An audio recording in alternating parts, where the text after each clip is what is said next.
আল্লাহর নবী বলেন, উম্মতেরারে, হাশরের মাঠে যদি হিসাব হয়, আউয়ালু মা ইউহাসাবু বিহিল আবদু ইয়াউমাল কিয়ামাতিস সালাহ, কিয়ামতের ময়দানে সর্বপ্রথম হিসাবটা হবে নামাজের।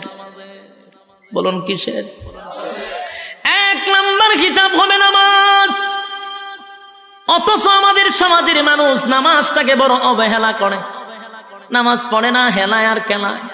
জিগাইল, হুজুর আমার ফ্যান বালা না, কি হয় ফ্যান বালা, হুজুর আমার সময় নাই, আমি খুব ব্যস্ত।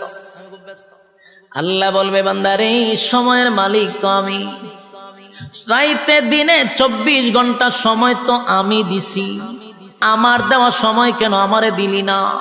মন গড়া জিন্দেগি কেন চালাইলি? আমার দেওয়া সময় কেন আমারে দিলি না? ইমাম সাহেব মাদ্রাসার মুহতামিম যদি বলে আসেন না নামাজে যাই,